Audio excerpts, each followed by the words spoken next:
அனைவருக்கும் வணக்கம். நான் உங்கள் ஆதித்யா.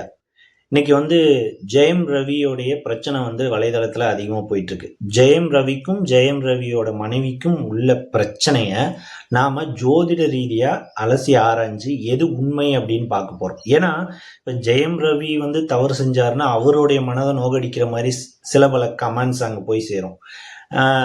ஆர்த்தி அவர்கள் நல்லவங்க மாதிரி அவங்களுக்கு சில கமெண்ட்ஸ் போய் சேரும். சரி, நம்ம இதை ஜோதிட ரீதியாக அணுகிறமே தவிர மற்றபடி அவர்களுடைய தனிப்பட்ட வாழ்க்கையை போய் நம்ம எட்டி பார்க்கல. ஸோ ஜோதிட ரீதியாக நம்மளுடைய சித்தர்கள் சில கூற்றுகள் வச்சிருக்காங்க, சில தகவல்கள் இந்த கிரகம் சேர்ந்தா இப்படி இருக்கும் அப்படின்னு சொல்லியிருக்காங்க. அதை பற்றி தான் நம்ம பார்க்க போகிறோம். இப்போ ஸ்க்ரீனில் வரக்கூடிய நம்மளுடைய ஜெயம் ரவியோட ஜாதகத்தை நல்லா பாருங்க. ஜெயம் ரவிக்கு கடக ராசியில பார்த்தீங்கன்னா ராகுவும் சுக்கரனும் ஒன்னா இருக்கு.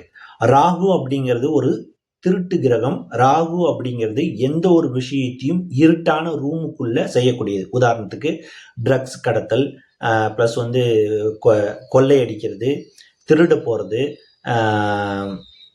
சில தீவிரவாத செயல்கள் செய்கிறது, இதெல்லாம் ராகுவுடைய கேட்டகரியில் வரும். ராகு ஒரு எல்லை இல்லாத கிரகம். ஓகேவா? ஸோ இந்த ராகு அப்படிங்கிற கிரகத்தோட எந்த கிரகம் சேருதோ அந்த கிரக காரகத்துவமும் அந்த கிரக காரக உறவும் கெட்டவனாக தான் இருப்பான், கெட்டது மட்டும்தான் செய்வான் அப்படிங்கிறது ஜோதிட விதி. இப்போ உதாரணத்துக்கு ராகுவும் சுக்கரனும் ஜெயம் ரவிக்கு ஒன்னா இருக்கு. சுக்கிரன் அப்படிங்கிறது மனைவியை குறிக்கக்கூடிய கிரகம், அக்காவை குறிக்கக்கூடிய கிரகம், பெரியமாவை குறிக்கக்கூடிய கிரகம், அத்தை அப்படிங்கிற உறவை, இந்த 4 உறவை குறிக்கக்கூடிய கிரகம். இப்போ உதாரணத்துக்கு இவருக்கு மனைவியோட சண்டை. ஸோ சுக்கிரனை மனைவியா ராகுவோட சேர்த்தி வச்சிருக்காங்க. அதாவது சேர்த்தி வச்சிருக்காங்களா, அவங்க பிறந்தப்ப ஜெயம் ரவி பிறந்தப்ப அப்படிதான் இருந்திருக்கு. ராகுவும் சுக்கிரனும் ஒன்னா இருக்கு. ஸோ சுக்கிரங்கிற மனைவி ராகுங்கிற கெட்டவனோட சேர்ந்துட்டனால மனைவியை பத்தி அவர் சொல்லக்கூடிய அனைத்து தகவல்களும் உண்மைதான். மனைவி ஆடம்பர வாழ்க்கைக்கு ஆசைப்பட்டவங்களாகவும், மேக்கப் போட்டுட்டு மற்றவங்க முன்னாடி தன்னை பெரிய ஆளாக காட்டுறதுக்காகவும், லக்ஸரி வாழ்க்கை வாழ்கிறதுக்காகவும் மட்டும்தான் ஜெயம் ரவியை சூஸ் பண்ணியிருப்பாங்க. அதே மாதிரி ஜெயம் ரவிக்கு பார்த்தீங்கன்னா சனியும் சந்திரனும் ஒன்றா இருக்குது. இந்த சனியும் சந்திரனும் ஒன்றா இருந்தால் அதுக்கு பேர் புணர்ப்பு தோஷம் அப்படின்னு ஜோதிடத்தில் சொல்லுவாங்க. இந்த சனியும் சந்திரனும் ஒன்றா இருந்துச்சுன்னா அவங்களுடைய வாழ்க்கை என்ன ஆகும் அப்படின்னா, தன்னுடைய குடும்பத்தாரே ஒதுக்கி வச்சிருவாங்க, தன்னுடைய நெருங்கிய உறவுகள் ஒதுக்கி வச்சிருவாங்க, ஒரு அனாதையா வாழக்கூடிய சூழ்நிலையும், அனாதையா மனசுல தன்னை நினைச்சுக்கிட்டு ரொம்ப ஒரு சோர்வான மனநிலைக்கு தள்ளப்பட்டுருவாங்க. அவங்களுடைய கர்மா அவங்கள பிடிச்சி தள்ளிடும். ஸோ அப்படிதான் தன்னுடைய தாய் தகப்பன் இந்த பெண் வேண்டாம் அப்படின்னு சொல்லியிருக்காங்க. அதையும் மீறி அவர் கல்யாணம் பண்ணியிருக்காரு. கல்யாணம் பண்ணி இன்னைக்கு இந்த நிலைமைக்கு கொண்டாந்து விட்டு இருக்கு. ஸோ இந்த கிரக சேர்க்கையில ராகுவும் சுக்கரனும் ஜெயம் ரவிக்கு ஒன்னா இருக்கிறதுனால மனைவி சார்ந்த விஷயங்கள் கண்டிப்பாக கெட்டது இருக்கும். மனைவி சார்ந்த விஷயத்துல தான் அதிகப்படியான போலியும் புரட்டும் இருக்கும். ஏன்னா ராகு போலியும் புரட்டையும் குறிக்கக்கூடிய கிரகம். ஸோ இந்த ராகு சுக்கிரன் ஒன்னா சேர்ந்தா என்னன்னா, சுக்கிரங்கிறது மனைவின்னு சொல்லிட்டேன், ராகுங்கிறது கெட்டவன் சொல்லிட்டேன். ஒரு வார்த்தையை திருப்பி திருப்பி திருப்பி திருப்பி திருப்பி திருப்பி போட்டு ஒரு உண்மையை அவர் நிரூபிச்சானா அந்த உண்மை பொய்யாக்கிறதுக்கு வேற ஒரு பொய்யும், அதையும் நிரூபிச்சாருன்னா அதுக்கு வேற ஒரு பொய்யும், இப்படி மாத்தி மாத்தி மாத்தி மாத்தி பாம்பு சட்டையை கழட்டி போட்டு போற மாதிரி ஆர்த்தி அவர்கள் ஜெயம் ரவி மேல பழி சுமத்திக்கிட்டே தான் இருப்பாங்க. ஏன்னா ராகு மாத்தி மாத்தி மாத்தி மாத்தி மாயாஜாலம் காட்டக்கூடிய கிரகம். இதுவே ஜெயம் ரவிக்கு சுக்கிரனும் கேதுவும் ஒன்னா இருந்தா, கேது நீதி தராசுல உள்ள முள்ளு.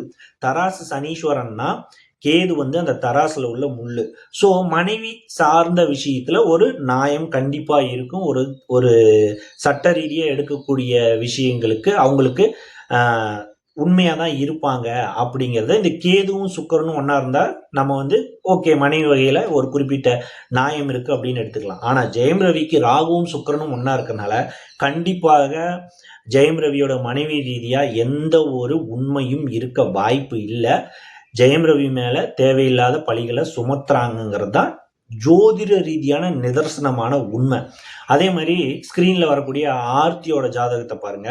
ஆர்த்தியோட ஜாதகத்துல பிறப்பு காலத்திலேயே ராகுவும் சுக்கரனும் ஒன்னா இருக்கு. ஒரு பெண்ணோட ஜாதகத்துல ராகுவும் சுக்கரனும் ஒன்னா இருந்தா தன்னை மேக்கப் பண்ணிக்கிறதுலையும், ஆடம்பரமான காரில் போகிறதையும், லக்ஸரியான நகைகள் வாங்கி போடுறதையும், ஊதாரித்தனமாக பப்புக்கு போகிறதும், பாருக்கு போகிறதும், இப்படிங்கிற செலவுகளை மட்டும் செய்யக்கூடிய பெண்ணாகவும், தன்னுடைய பணத்தாசிக்கும் சுக்கிரங்கிறது பணம், சுக்கிரங்கிறது காமம், ராகுங்கிறது திருட்டுன்னு சொல்லிட்டேன். இந்த 2 ஆசைக்கும் திருட்டுத்தனமாக என்ன மாதிரியான வழிமுறைகளை எடுத்தால் தான் அனுபவிக்க முடியும் அப்படிங்கிற செயல்களை இந்த ராகுவும் சுக்கிரனும் ஒன்றா இருக்கக்கூடிய பெண்கள் எடுப்பாங்க அப்படிங்கிறது உண்மை. ஸோ இது அனைத்துமே ஜோதிட ரீதியாக இருக்கக்கூடிய தகவல்களை உங்ககிட்ட நான் பகிர்ந்துக்கிட்டேன். ராகுவும் சுக்கிரனும் ஒன்றா இருந்தால் எல்லாருக்கும் இப்படி தான் இருக்குமா அப்படின்னா, ஒவ்வொருத்தருடைய கர்ம ரீதியாக சில பல வாழ்க்கைகள் மாறும். இப்போ இவருக்கு ராகுவும் சுக்கிரனும் ஒன்றா இருக்குது. மனைவி கெட்ட பேர் சுமத்துறவளாகவும், மனைவி அவர் மேலே பழி போடுறவளாகவும் இருக்குது. ஆனால் இதுவே ராகுவும் சுக்கிரனும் ஒரு சில ஆண்களுக்கு இருக்கும்போது என்ன ஆகும்னா, அவங்க கெட்ட பெண்களோட நடத்தைகள் ஏற்பட்டு, கெட்ட பெண்கள்கிட்ட நிறைய பழக்க வழக்கங்கள் ஏற்படுத்திக்கிட்டு, பாலியல் ரீதியான நோய்களை ஏற்படுத்தக்கூடிய சுச்சுவேஷனை ஏற்பட்டுரும். ஆனால் ஜெயம் ரவி பக்கம் நியாயம் இருக்கு, ராகுவும் சுக்கிரனும் ஒன்றா இருந்தாலும் அவர் பக்கம் நியாயம் இருக்கு அப்படிங்கிறத எப்படி ஜோதிட ரீதியாக விளக்குறேன்னா, ராகுவும் சுக்கிரனும் அவருக்கு ஒன்றா இருந்தாலும் யாருக்கெல்லாம் சனி சந்திரன் ஒன்றா இருக்கோ, சனியும் சந்திரனும் பார்த்துக்குதோ, அவங்க என்னன்னா ஏமாந்துருவாங்க. அவங்க ஏமாற்றமே அவங்க வாழ்க்கையோட நிதர்சனமான உண்மையாக இருக்கும்.